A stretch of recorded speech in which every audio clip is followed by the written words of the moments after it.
Welcome to Web Handling. My name is Dave Royce. I am super excited to continue our series titled Happily Ever After. In this show, I show you how you can sometimes do a field realignment of a single misaligned roller without having specialized precision optics. However, it will require you to have a solid knowledge of web handling topics of rollers and wrinkling. Precision alignment is required on most web machinery upon installation and periodically thereafter. Precision means to about the thickness of a human hair, which is about 5/1000ths of an inch or 125 microns. Even though hand tools can measure to those precisions and can be quite useful to detect misalignment, those same hand tools can rarely be used to correct misalignment. Why this is so is explained in my Web 101 class, but we don't have time here to do that explanation. So, if you can only detect but not usually correct misalignment with hand tools, what tools can you use for the general realignment? The answer is something resembling surveying tools, though about 10 times more accurate, a very specialized laser costing upward of $250,000, and a gyroscope that is expensive.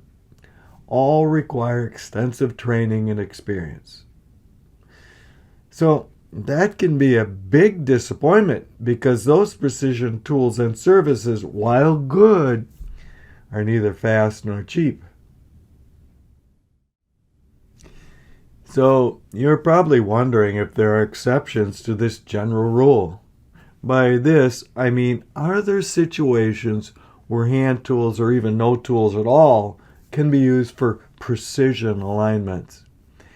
The answer is yes, sometimes, but you can correct misalignments if they are confined to a single roller in a local area that is misaligned primarily in one direction.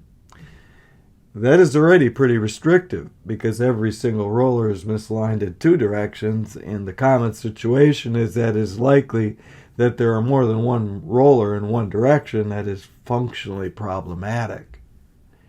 But there's even another greater restriction, that is, you need to master the web handling topics of rollers and wrinkling. Then, and only then, can you sometimes fix a problem with nothing more than a wrench, your eyes, and a dial indicator. But first, let me remind you of some crucial web handling laws for misalignment wrinkling. As all of my 5,000 Web 101 students should know, there are two types or components of misalignment. The most important and fussy by far is non-parallel rollers that cause in-plane bending of the web required by the normal entry law that was also described in my class. This is the direction we will focus on here as well. This is the quiz that I give all my Web 101 students to demonstrate both that they understand the material, but that they also can use it to creatively and safely apply it to certain situations. There are two equally correct answers here. Do not proceed until you can list those two answers and that you can explain why. Check the show notes to check your answers. This is another quiz that I give to all my Web 101 students to demonstrate that they understand how you can save time and money by not aligning certain rollers and certain directions. This is contingent on understanding web handling and ignoring common best practices. Do not proceed until you can list which rollers and in which direction will almost certainly not need precision alignment. Check the show notes to check your answers. So, Before the reveal, let's first step back and explain the typical order for misalignment troubleshooting. First and foremost, you will be defect sensitive. For example, you might observe walking diagonal shadows, a floppy edge on one span, and or an increase in tight defects such as a web break in that one span. As I teach, we first use our eyes to create a working theory for a problem such as wrinkling. Only then do we use measurement tools to check that working theory. That working theory can be verified by hand tools, including flat tapes of any kind. You can even use a string, wires, or strapping materials used for shipping. An improvement in accuracy would be to build and use a tramming stick to check for parallel, the direction that is critical in most cases. A level might be useful, but I seldom use it or need it for these purposes. Getting started with a field realignment using only hand tools requires knowing which roller needs to be moved and in what direction, using the figure above as would be the case if you understand the previous material from my Web 101 class.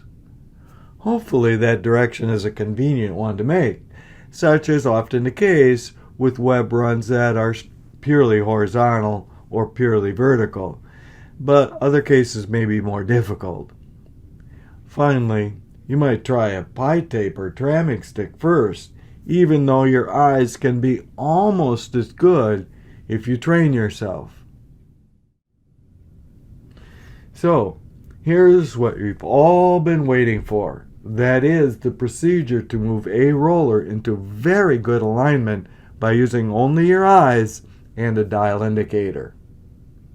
First, move the roller in the direction you've determined by the previous steps to the onset of wrinkling in one direction. Write down that dial indicator reading, such as perhaps plus 60 thousandths of an inch.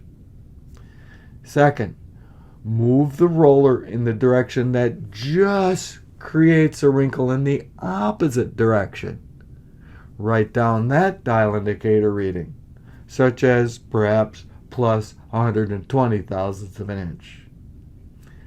Finally, using that dial indicator, move the roller halfway between the onset of wrinkling in one direction and the onset of wrinkling in the other direction. Before we close, however, let me reiterate what we mean by the onset of wrinkling.